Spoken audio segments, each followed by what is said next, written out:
welcome you to BBC Pidgin today. We've been to bring you a series of interview in the last couple of days, and this concern what's in the happen for the southeast Nigeria. And we know say a lot only happen in recent time. Today, we're going to talk to Mr. Uche Okafor Mefor. In the one person would say he done the part of the movement for the actualization of the sovereign state of Biafra myself before, and he later joined the indigenous people of Biafra, the proscribed IPOB by the federal government of Nigeria. Mr. Okafor, good evening. Right, good evening from here. Thank you very much. Thank you. We thank you. Say you find time to join us for BBC Pidgin this time. Thank you very much.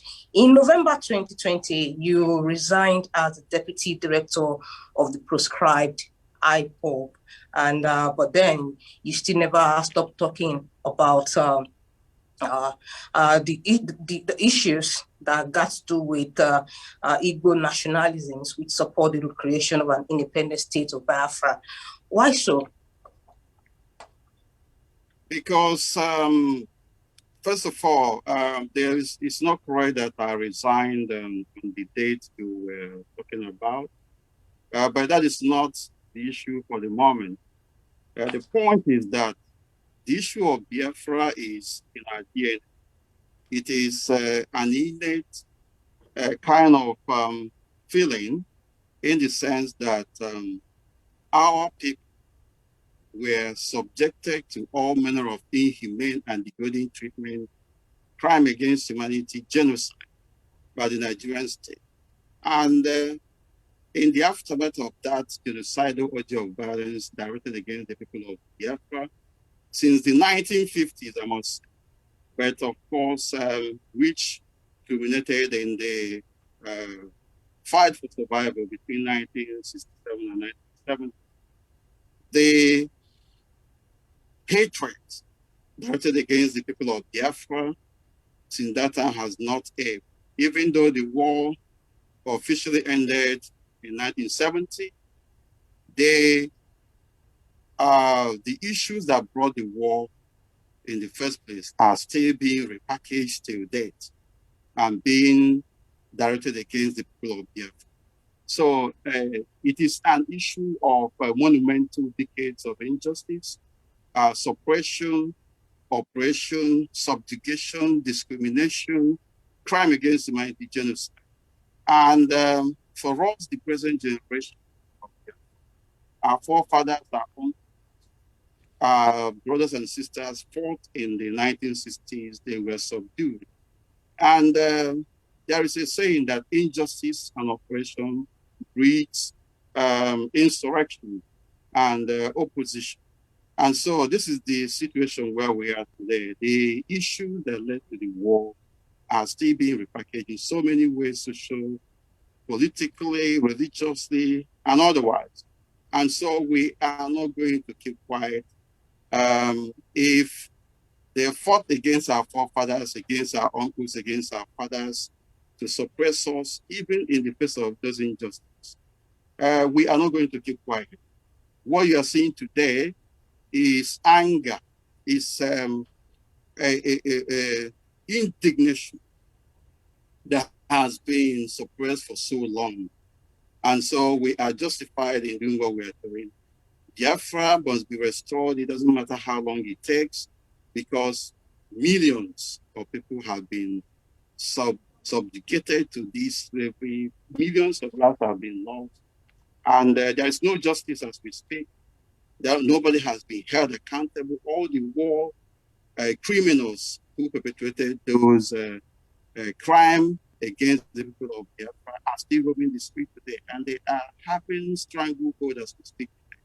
So injustice, as long as it remains conducted against the people of Biafra, and especially this present generation, cannot be swept under the carpet. And so we're not going to stop until Biafra is restored. Thank you very much. So you feel say waiting with the witness now for the Southwest be something where you feel say we help the call for the state of Biafra. Do you think? Just like I said before, where, okay, this is pigeon, right? Where you get injustice, where you get suppression, where you get crime against humanity, where you get subsistent and institutionalized discrimination, crime against humanity, violations of human rights of a particular group of people for over decades. It is a monumental crime against humanity. And so it doesn't matter how we go about getting Biafra this time around, because it appears that the Nigerian state is not being fair to us. There is no law and order. There is no rule of law as we speak.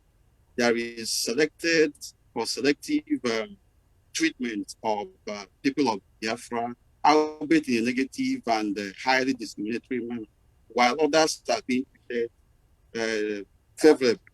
And so when there is injustice, like I said, we don't begin to ask the victims how they are going to react. And so we are starting on doing something in this direction, believing, of course, consciously and strongly as well, and courageously, that Biafra will be restored in long. It doesn't matter how we are going about, but we must as well organize ourselves. And by the special grace of God, this generation of Biafrans will restore Biafra. Thank you. Okay, make I have you say, you did concern or say you worried about the series of coordinated attack we say and then they carry out on security agencies and federal institutions in the Southwest. You did concern or they worry you? Right. If Nigeria has been a society where there is law and order, where there is the rule of law, where there is justice, equity, and fairness, I would be very much concerned. Of course, as a human being and somebody who believes in maintenance of law and order, I am concerned about violence. But if you look at the causes of all this violence, the causes of all this corruption, it is going back to what I have said as a result of monumental decades of injustice, subjugation, slavery, and servitude to which the people of Biafra have been subjected. They suppressed our fathers, they suppressed our uncles, and they forced us to, to be reintegrated into the Nigerian state, albeit in theory. But today, all those things that led to the war, where the worst genocide in human history after the Jewish Holocaust was committed, are still being repackaged socially, politically, economically, religiously, and otherwise against the people of Biafra. And so, as long as this injustice persists, you don't, ask people how they're going to react. I mean, the victims.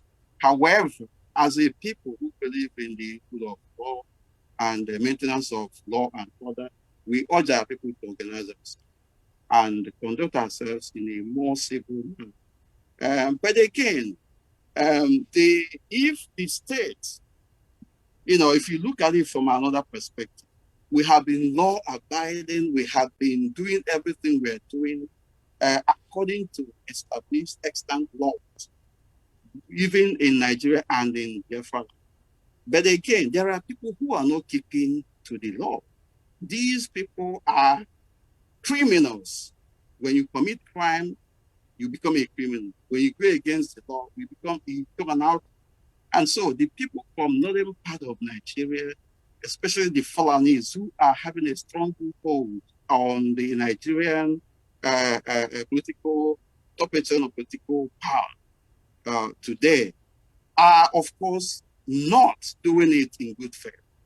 They protect their own people, they arm them, they support them, even those in the military. They go about giving them protection and they continue to kill our people. and nobody is there to speak for us, because to them, we are conquered people.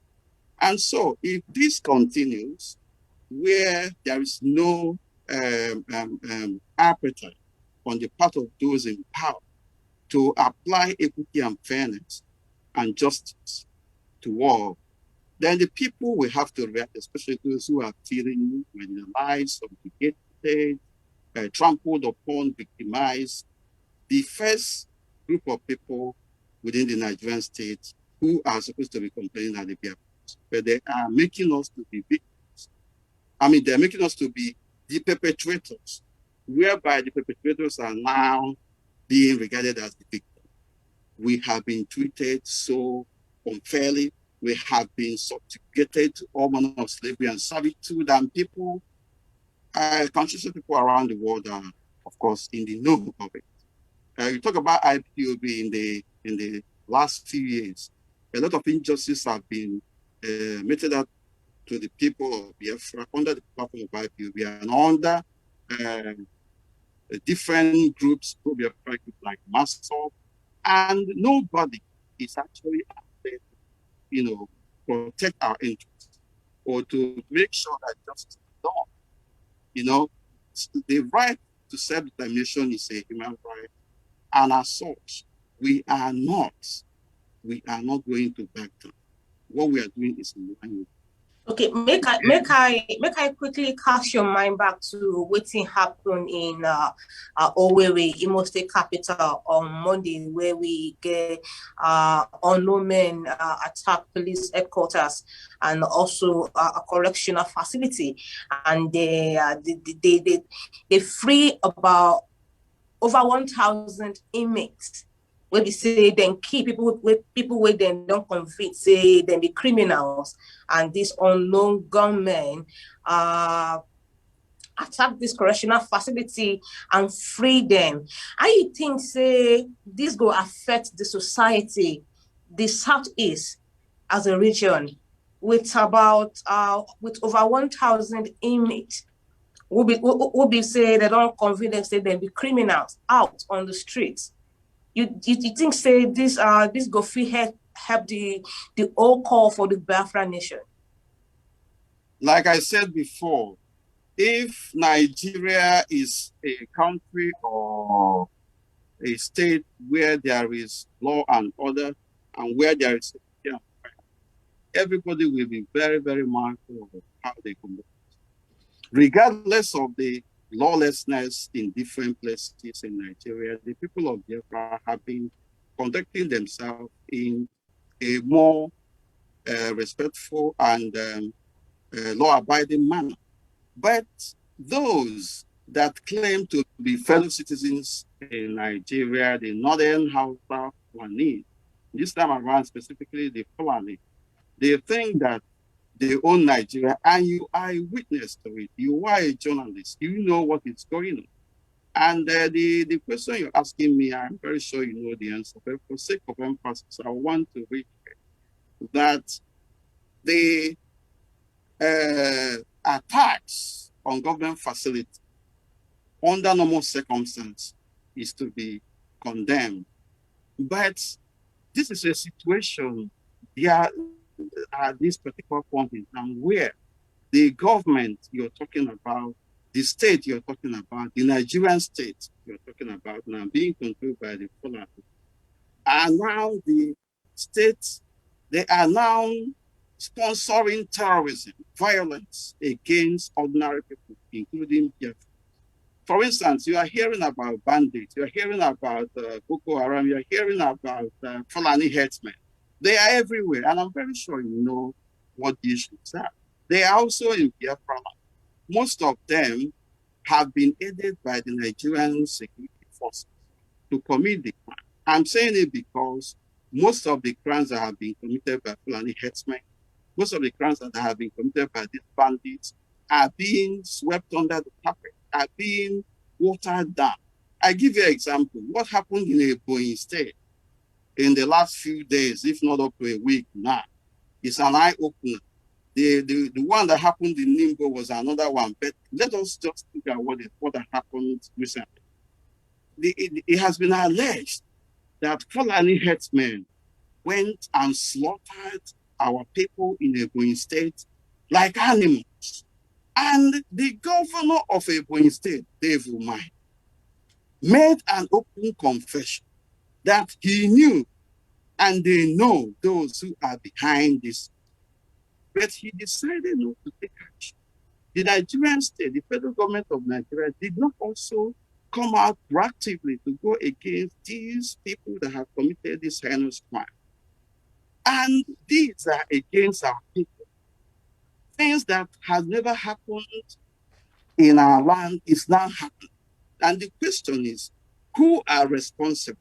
If these people are so daring, if these people are so courageous to be maiming and harming and destroying lives and properties of the Biafran people in our own land as well, what has given them that courage? Who are supporting them? Does it mean that we don't have government?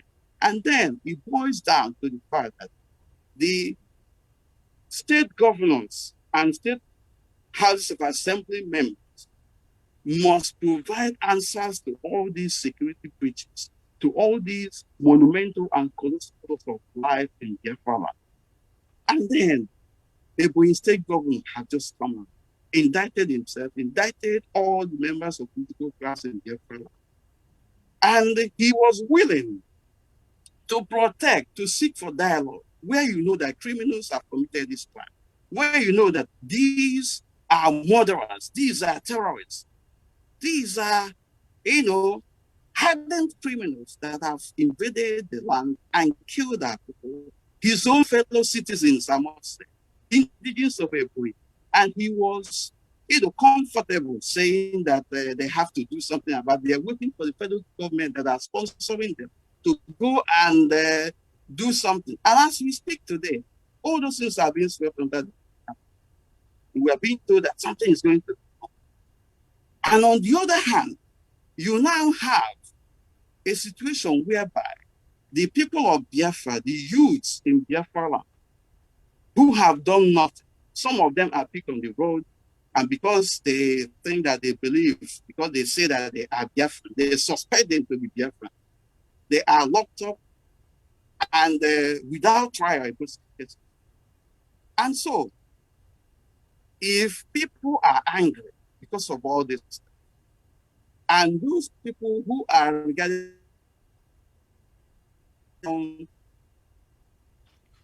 out of anger and indignation went to the prison to release those who are in prison. I mean, I don't know who are whereby our governors and elected representatives are protecting Fulani herdsmen who are killing us in the land. And at the same time, on the other hand, locking our people. There is no justice. There's no. So are you saying that perhaps those who this unknown gunmen release say they no be criminals? Is that what within they talk? Criminals in what sense? Can you give me a definition of criminal? Make it just describe. If they convict them, which means say they don't convict them, send them to prison. That means they don't do one kind thing. We make them be criminals. So if then they prison, it means say they don't convict them. Okay, and I understand you. So how about Fulani herdsmen? How about bandits? No. I won't make you answer that question. Say, you think say people will be say then they prison and the people where this unknown them with them free. You think say they're not be criminal. They're not supposed to that prison in the first instance. The question of whether they are criminal or not does not arise here. Where injustice is the order of the day in the Nigerian state. And they don't convict them. Not be why then they prison be that. That is what I'm saying to you now. That where injustice prevails in the society and where there is impunity everywhere, you don't ask the victims who are the receiving end how they are going to react. The question, I painted a scenario now where Fulani herdsmen in Ebonyi killed, slaughtered human beings in a more despicable and horrible manner. And the sitting governor was there pleading for peace. A sitting governor confessed to knowing those who were behind, but he decided not to do anything and was waiting for federal government of Nigeria. But if it is about the people of Biafra, the youths in Biafra, they will round them up and put them in prison or even kill them. So you need to understand the enormity of the problem here. I have said that if Nigeria is a place where there is rule of law and there is sincerity on the part of the government to make sure that the rule of law prevails and that there is equity and justice, then I will be giving serious consideration to that. However, you need to understand that right from time, I am one person that believes in law and order. I believe in equity and fairness. I believe in following rules. So many of us believe in that. But those who are rulers, who are supposed to be custodians of that rule of law, are the people messing up everything, turning everything upside down. And then injustice in the process continues to perpetrate. And then the victims have been trapped, and there is no other way of their being exonerated because they are being, rounded off without any application of rule of fairness and justice in their case. And then rounded up and put somewhere, some of them killed. And then the criminals that you see, the prima facie evidence, most cases have been established against the Fulani headmen. They are in our land. And they are left, they are protected. And then our people are being, hounded down and all that. In that sense, I can't condemn those who have gone to release the prisoners. Because in the you mean you can't, you mean you not feel condemn that the attack on the prison and the police headquarters? You are not getting what I'm saying. Where there is law, I am very sure that you believe that there is law in Nigeria and in Biafra. And then where that law is being applied differently to different people, in this case, the law is being applied favorably to Fulani headsmen and the bandits, while it is being applied unfavorably to Biafrans. And then those who are supposed to enforce the law are providing security and protection to the criminals. What do you want the victims to do? That is what I want you to be looking at now. Nigeria is already a failed state. We have been crying for long for equity and fairness to prevail. So if people in anger, if people out of indignation, out of long feeling of suppression and oppression, go about liberating themselves, you don't have to, nobody has control over it. And I want to say something here. We have said things on air, we have written things, we have granted interviews, we have called on the Southeast government and Southside governments to live up to their responsibility, especially in the aspect of protection of lives and property. We also even went ahead to give them example of the Ududuwa governors, what they did. Because the Southeast governors will always give an example that even though that they are called chief security officers of state, that it is the Inspector General of Police, that it is the presidency that controls the security. But that is not true to an extent, because there is some form of symbiotic relationship between the state and the federal government. Otherwise, why will the governors have securities attached? Why would the state have some level of authority to form their own security outfit? So there is no sincerity in all this. The Yoruba politicians came together, passed a law, established a regional security. On the other hand, the Southeast governors are hypocritically telling people that they don't have such, power to do that. And then Inspector General of Police waited it. And in the process, lives are being wasted. People are being killed. Lawlessness is being perpetrated. And then, just recently, like I told you, Fulani herdsmen invaded Biafra. They killed, they maimed, they destroyed lives, slaughtered human beings like animals. I'm very sure that you are aware of it. And a sitting governor that we expect to pretend, to stand his ground and make sure that the perpetrators are brought to justice was there speaking with both sides of his mouth. And then you expect ordinary citizens of the state or the region to keep quiet over the whole thing. It's not fair now. You know they're fair. In all of this, make I ask you, so what do you feel, what do you think say could be alternative options will be available to the people of the region, to say drive home their demand aside the lawlessness, the attack on police stations, on federal government institutions and all of that. What do you think say could be another alternative where they fit use to drive home their demand? You mean the demand for Biafra restoration? Yes, apart from violence. We don't subscribe to violence as a matter of fact, but we subscribe to self-defense. When our lives are threatened, when we have the right under the law, both domestic and international law, that is one. The second aspect, when genocide has been committed against a group of people and there is no appetite or indication on the part of the perpetrators to back down. And as a result, the people are also being subjugated to even further heinous crimes and subjugation and oppression and injustice. The only thing left for those people is to seek for their separate existence. And that is what we have sought. And that is what we are demanding. The only way forward is for the people of Biafra to be in their own. And if the Nigerian state does not accede to the demand, it's just a matter of time. What you are seeing now is just a tip of the iceberg.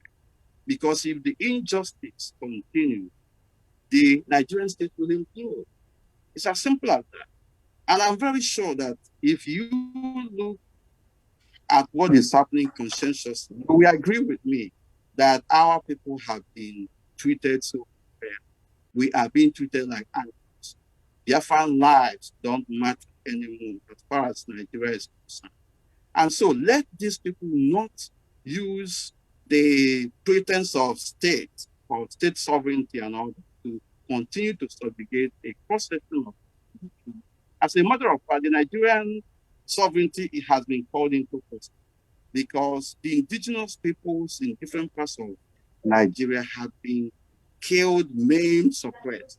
And top on the list are here.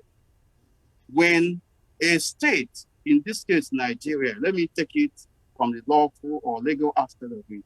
When a state, as a result of her territorial claim to her sovereignty, territorial integrity, continues to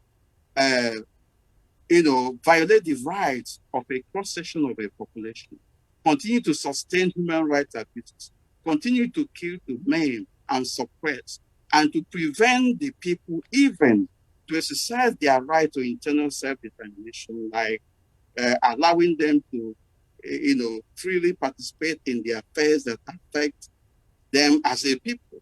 And this has been sustained and entrenched in the system. Then time will come when that state will have no right anymore to have claim to her territorial integrity. As we speak today, a lot of atrocities have been committed, a lot of injustices have been committed, people have been murdered. Nigeria is a failed state as we speak. So every indigenous people, including Biafra, have right to self-determination. We are not seeking it through war. We are not seeking it through violence. We are just asking that the people of Biafra are allowed through referendum to decide whether they are supposed or whether they are whether they want to still continue in the Nigerian state. As we all know, we were not consulted when Nigeria was concocted. Okay, thank you very much, Mr. Okafor, Mefor. We go on a short break now, because we try to fix your audio, in like saying they cracked small, but we'll come back and say less than 1 minute, that's less than 59 seconds now. Just the journalist na BBC Pidgin, don't go anywhere, come back.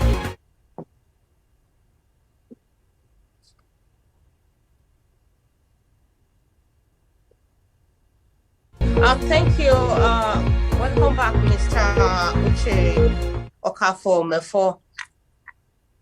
Can you hear me? Thank you very much. Yes, I can.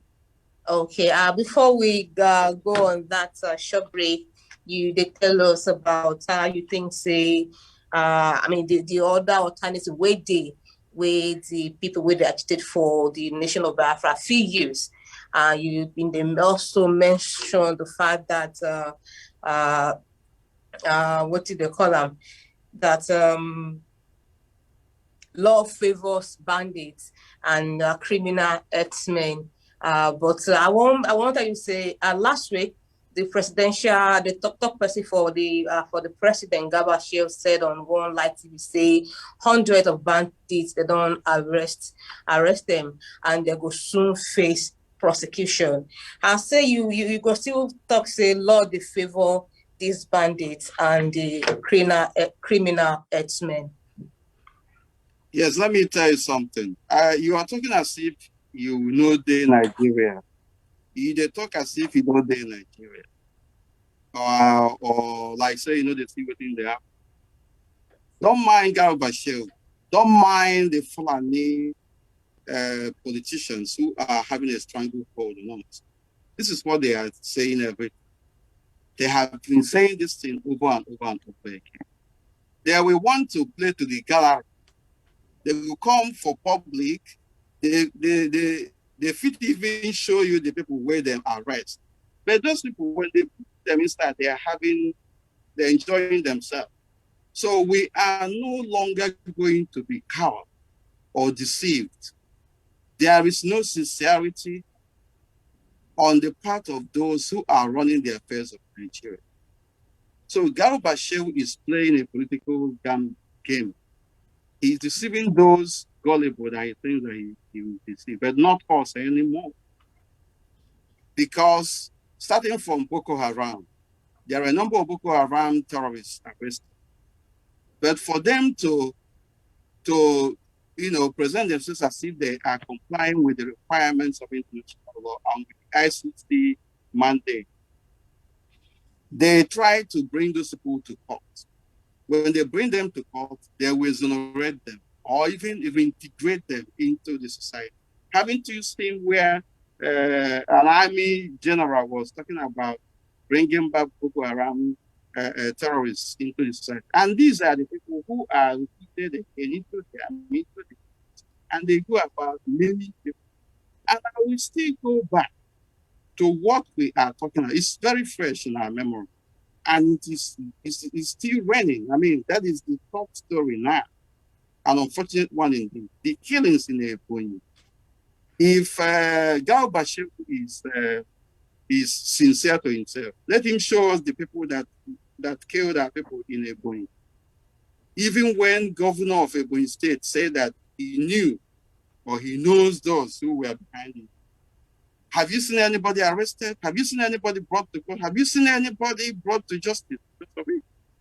So these are the same old stories that we've been hearing. What we are saying here is that this injustice has been perpetuated not once, not twice. It has been entrenched. It is now part of the Nigerian state.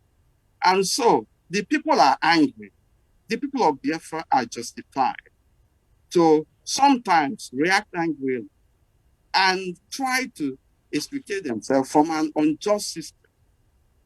And take this, as a mark of emphasis, where there is injustice, and it is willfully being perpetrated and entrenched in the system, then you cannot rule out uprising in order for those who are being oppressed to explicate themselves and seek for justice. That is what is happening now in Biafra. And if care is not taken, it is going to spiral out. Our hands, are tied. The hands of every conscientious man and woman is tied because there is obvious heightened sense of injustice and directed against. So do not blame our people too much if they, go on the streets and begin to protest or do certain things. Under normal circumstances, breaking and destruction of government property is unacceptable, and we will condemn it in our entirety. It's an entirety. I myself have been at the forefront of condemning these attacks on government facilities and shooting of police and all. But if you look at what is happening now, you find out that there is an orchestrated, willful, and conscientious, deliberate effort on the part of the Nigerian state and their representative agents in police and the army to continue to shield bandits, criminals from the northern part of Nigeria, to continue to kill and maim and destroy lives. And so when we know that these things are happening and evidence are found, what do you expect our people? It is a righteous indignation. And let me also say something here. The people that went to release prisoners in Owerri prison, on record, did not kill anyone. If they went about killing police officers and killing our own people, we will go against them. But they went and released people who were being, rounded up, whether they committed anything or not, and being detained in an unjust system. But we don't see at all. We say then keep police officers in the past wait. Are you going to respond to this? You talk say they don't keep person for weary, but they don't keep person for other police attack where they know they carry out for the region in the past weeks. Somebody like me has said, and a number of people have also said, that the people who are angry about the injustice in the system, going about killing police officers, are on the wrong side, because at the end of the day, the people being killed are the people of the police officers of Biafra and Strike. So if we are going out there to protect our people, that protection should be for the benefit of our people and not against them. Having said that, in the midst of injustice and people who are angry, people who are righteously, angry about what is going on, went about carrying out a particular line of action. For instance, releasing prisoners, because they felt that most of these prisoners in the prison did not do anything, or that they have overstayed their prison term, or some of them are being detained for nothing. On the other hand, the people who are being, who are very wide, who are boldly going about killing, stalking human beings, are being protected by the police, are protected. I mean, I can't blame them. Nobody should blame them, because they are reacting to obvious injustice in the system. And you know that. Can you tell me now that what happened in Ebonyi is justified? Can you also tell me that you have seen anybody arrested? Can you tell me? The way the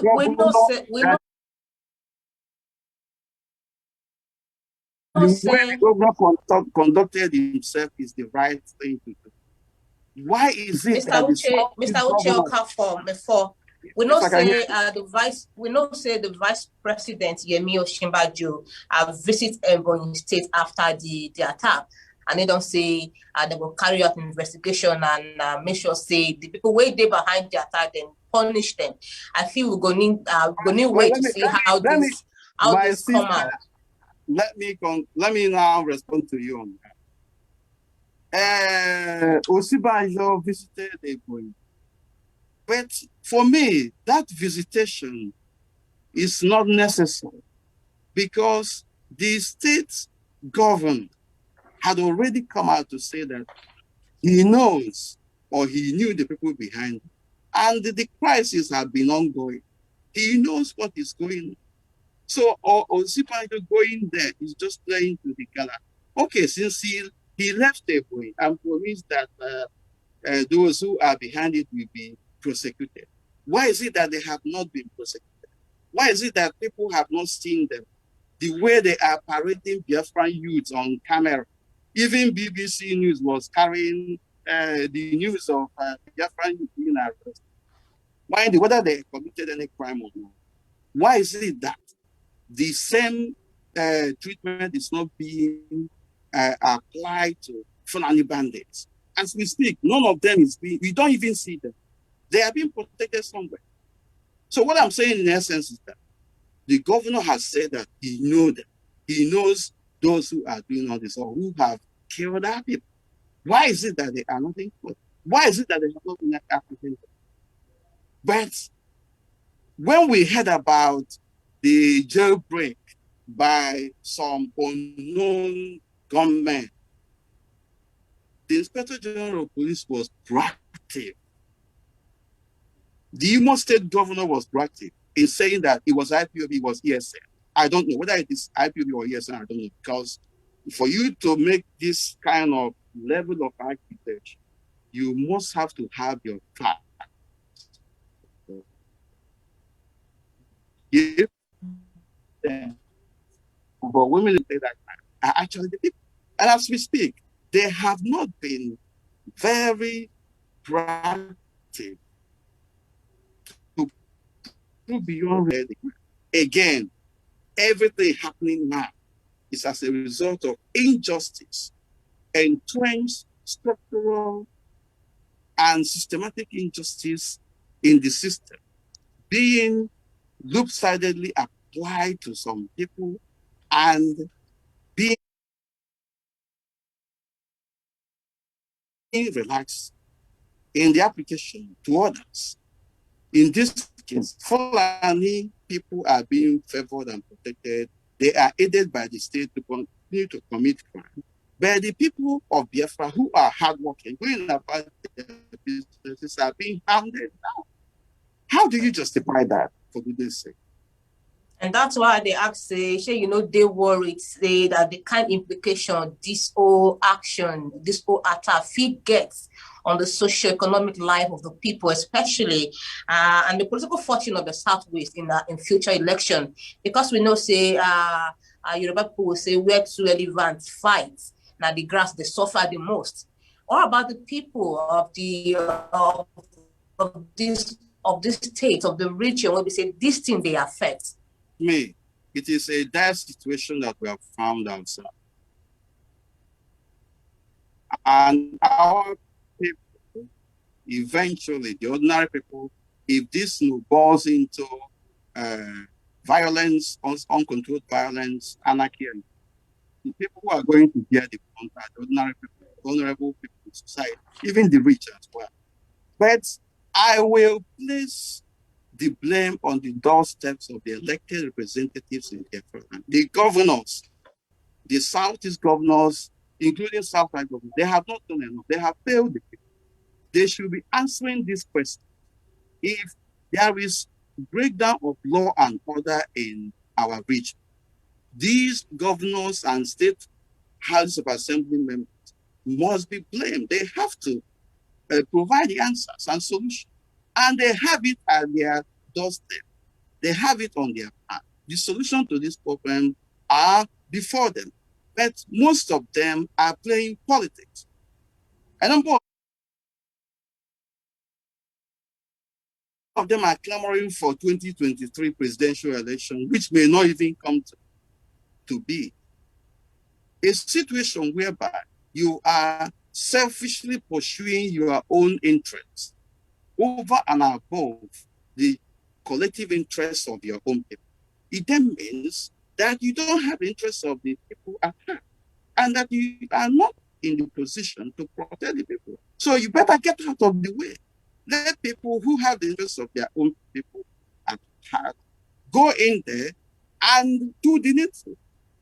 There is nothing that prevents the Southeast governors, for instance, and even the Southside governors from jointly coming up with a law passed in their various houses of assembly with reference to protection and security, a unified security system for protection of lives and property, with rules and regulations. You know, if there have been rules and regulations, I don't think that the loophole that has been created that is now giving rise to these violence, to this insecurity would have arisen. They have not done their work, and they must live up to their responsibility or live to see the consequences that may befall everyone. These are avoidable consequences, avoidable calamity. The Southeast governors, the Southside governors must get their acts together. The state houses of assembly members in these states, in these regions, must get their acts together. If the Oduduwa government and House of Assembly members can come together and come up with a unified security architecture or program for the protection of their own people, why wouldn't the Southeast and Southside counterpart do the same? Who is deceiving who?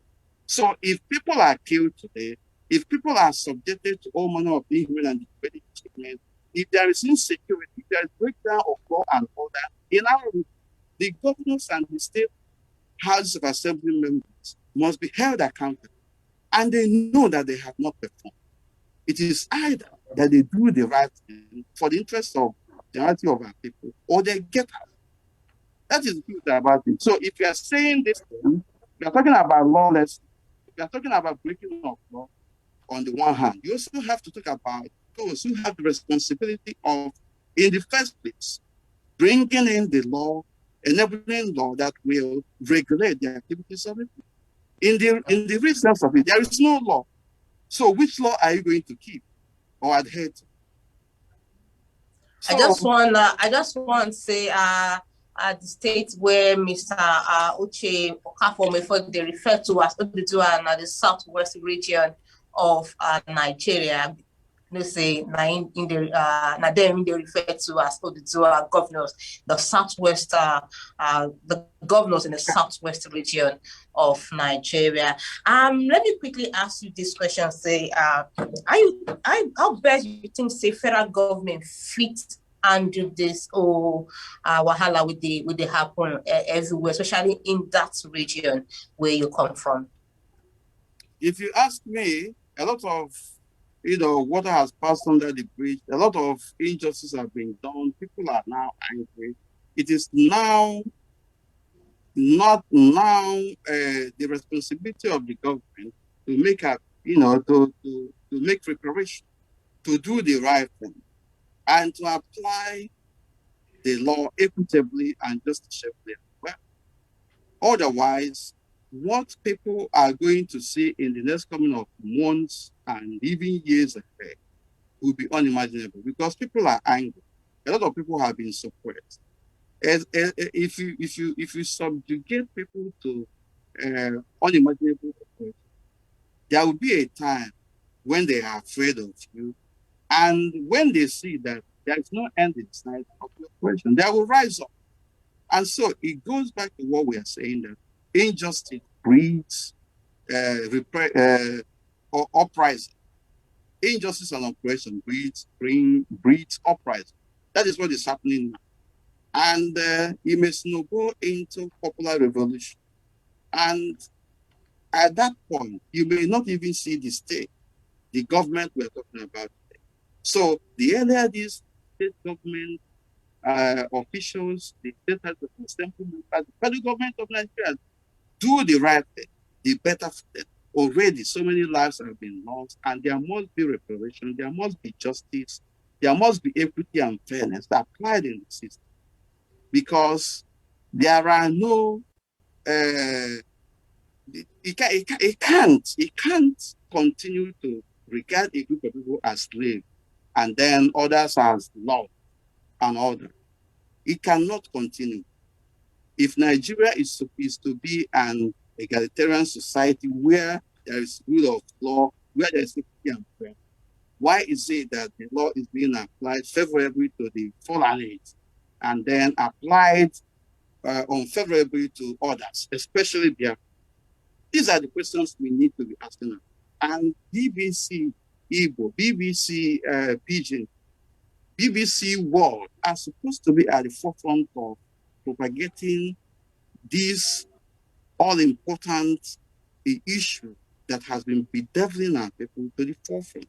But it appears to me, for instance, that why would they bring people like you when they it be like say say you you the voice people they for hide that a lot of region? things. They hide a lot of things. Now why would they give the chance to talk? Maybe say you be from that region. Mr. Uche Okafor Mefor, if you still there here, I know they see you again. And if you just join us, this now BBC Pidgin, we they touchlight the matter with the happen for the Southeast Nigeria and the past a few months or few weeks now. And we get Mr. Uche Okafor Mefor on the program where we then talk about what's in the happen for the region scene in the last 40 minutes or thereabouts. And you know, they share with us what in things say feel happen and how federal government fit solve this or menace where they happen. Mr. Mefor, I'm not so sure you can still see us. But like say in the get network issue from end, we will go on another short break now. We'll come back. We'll quickly round up this program and see when he's back. Properly there. Yeah, I don't know what happened. Oh, okay. I just have two more questions, then we'll end the show and let you go. Right. Thank you very much. Oh, all right. Thank you very much. Our gift, we are back.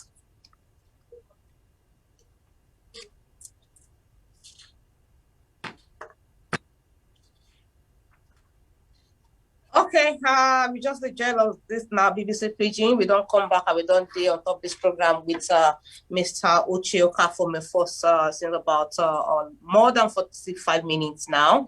We made the touchlight within that happen for the Southeast and in the share with us within in think Nigeria government feed you within think the governor for the Southeast and the South feed you and within think everybody feed you together to make sure say this thing no go out of hand finally. I want to ask you before that shop break say if you get chance say you feed advise Igbo leaders now and how to manage this whole thing when they don't they become too much for the Southeast. What's in your advice would be? My advice is it go this way. The governors, political class in Biafra land, they suppose no say that they represent the people, not themselves. And so they're supposed to listen to the voices of the people, the wishes of the people, but they're not doing it. They know they do it. And they know they do it. Now, I want to say that all members of political class, the governors, the senators, the state House of Assembly members, all of them who have political ambition, including those who are clamoring for 2023 presidential election 2023 and all, they must jettison that ambition as we speak until they attend to the wishes and aspirations of the people, the needs of the people. Our people need security. They need protection. They need to be represented. Civil servants need to be paid. They have to take seriously the welfare of their own people, more than ever before. They should be able to stand in the gap for their own people and say, no, this is what our people want. They should be able to tell their Fulani counterparts who are at the center that the people of Biafra, that the people of South, that the people of South want a particular thing. They want a more equitable deal within the system. And until we sort this out, we are not going to cooperate with you. They should be able to do that. The state House of Assembly members, the governors must come together and begin to collaborate with reference to passing favorable economic law, regional law. They should be able to pass security law. Protection for the people is paramount now. They should be able to commission inquiries into certain areas of grievance. The youths of Biafra they are not smiling, and things may go out of hand. And when it happens, nobody will be there to be found. Nobody will protect. You take an example of what happened in Imo State, for instance, in the jailbreak. The army was there, very close to that place. It was a state police headquarters that people went, including the prison that is close to that place. And for several hours, nobody came. Nobody came out. There was no response in terms of protection of those properties. And now there is conspiracy that it was the state that carried out the attack in order to attack the people of Biafra or the Biafran youth, all manner of things, all the criminals. Whatever it is, these are signs that things are not okay. These are signs that the society is being turned upside down. It is a sign that our people are not happy. The governors, the state House of Assembly members of the political class must take seriously the issues that concern the people. They must listen. We want Biafra. We want autonomy. We want to be independent of the Nigerian state. If there is need for us to cooperate with the Nigeria or other parts of Nigeria afterwards, so be it. But our people have been killed enough. Our people have been suffocated enough. The human rights of our people have been trampled upon enough. And this time around, it is not even by outsiders. It is not only by outsiders, but our own people. Our governors have they have dealt mercilessly with us. They have encouraged impunity. They have encouraged oppression. They have encouraged all manner of human rights abuses. They have opened our back door, our defense to our enemies, and they have come in. And we are now being slaughtered like animals. And so the situation is such that there is this heightened feeling of the fact that we don't have those who are protecting, those who we are entrusting our protection in their hands are not there to protect us. The governors are not protecting us. The police are not protecting us. The state House of Assembly members are not protecting us. And so the people are now at the level, at the stage of taking proactive action to protecting themselves, finding a way to protect themselves. So if the governors and those who are supposed to protect us allowing our enemies to come through the back door to kill us, then we have the right to self-defense, to defend ourselves.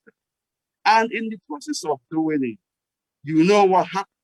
There could be all manner of breakdown of law and so, Okay. like I said, in midst of injustice, Okay. uprising, Okay. and Very briefly, Mr. Mefor. I don't know if you still Thank you hear very much. me. Mr. Mefor, very yes, I briefly, can hear because we don't get too much time for our hands again. I want to make we talk about the appointment of the acting Inspector General of Police at the Usman Akali Baba. What do you expect going forward? Very briefly. Too little, too late. This is just another way of elongation and continuation of the killing and subjugation and maiming of our people. It is the same old wine in the same kettle. Removal of a Fulani police inspector general of police, and putting another is the same thing. These people are coming out the same, they are on the same mission to continue to kill and destroy our people. So you don't get any expectation. No, there is no confidence in the new inspector general. Okay, we don't have confidence. Thank you very much, Mr. Uche Okafor Mefor. Thank you for joining us this afternoon. I'm just the channel. This is not BBC Preaching. We don't come to the end of the show. My name is Jedilat Olawale. We talk to Mr. Uche Okafor Mefor. Will be say be part of the for once in be part of the indigenous people of Biafra, IPOB, the proscribed group at federal government now. I think he'll be the deputy director of the proscribed IPOB then. He was. So thank you very much again, Mr. Uche Okafor Mefor, for joining us this evening. Thank you very much. Thank you. Thank you very much. God bless. Thank you.